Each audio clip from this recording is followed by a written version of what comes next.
વાપીમાં ધોધમાર વરસાદ વરસી રહ્યો છે અને ધોધમાર વરસાદથી હાઈવે પર પાણી ભરાઈ ગયા છે તો બલીઠા નજીક નેશનલ હાઈવે પર પાણી જોવા મળી રહ્યું છે અને વરસાદી પાણી ભરાવતા વાહન ચાલકોને પરેશાનીનો સામનો કરવો પડી રહ્યો છે તો હાઈવે પર વાહનોની લાંબી કતાર પણ લાગી છે તો વાહન ચાલકોને હાલાકી વેઠવાનો વારો આવ્યો છે તો હાઈવે પર પાણી ભરાવાની ઘટના પણ સામે આવી છે।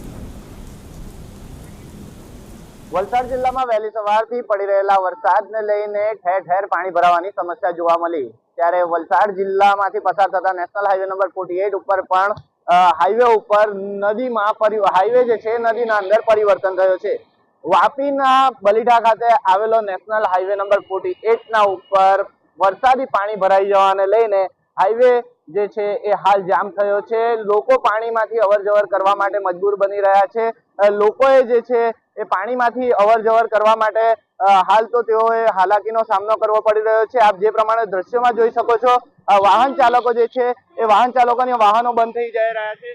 કઈ રીતની સમસ્યા પડી રહી છે? बहुत समस्या है यार। कितना पानी है? पानी है, घुटने भर रहे हैं और क्या। ये जो पानी है वो पानी का निकाल होना चाहिए। किस प्रकार से पानी भरा हुआ है? होना चाहिए ना यार, गवर्नमेंट को सोचना चाहिए ना। એટલે કે ચોક્કસથી જે પ્રમાણે હાઈવે ઓથોરિટીની જે બેદરકારી છે બેદરકારી ચોક્કસથી જોવા મળી રહી છે। લોકો જે છે પોતાના વાહનો પાણીમાંથી લઈ જવા માટે મજબૂર બન્યા છે। ત્યારે હાઈવે જે છે લાંબો ટ્રાફિક જામ સર્જાયો છે। લોકોના વાહનો જે છે એ પાણીના અંદર બંધ પડી જઈ રહ્યા છે। આ જે હાઈવે છે એ હાઈવેની બાજુમાંથી સર્વિસ રોડ પર પસાર થઈ રહ્યો છે। ત્યારે હાઈવે અને સર્વિસ રોડ વચ્ચેની જે ગટર છે એ ગટરની લાઈન ક્યાં છે તે પણ વાહન ચાલકોને ખ્યાલ ન આવતા તેઓના વાહનો જે છે એ વાહનો ક્યાંક તે ખાડીના અંદર કે તે નાળાના અંદર જવાથી પણ વાહનો ચાલકો જે છે તેઓને ભારે નુકસાન પહોંચી રહ્યું છે। ત્યારે હાઈવે ઓથોરિટીની ગંભીર બેદરકારીને લઈને વાહન ચાલકોએ હાલ ભારે હાલાકીનો સામનો વેઠવો પડી રહ્યો છે। Heratsinh Rathod, news capital, Vapi.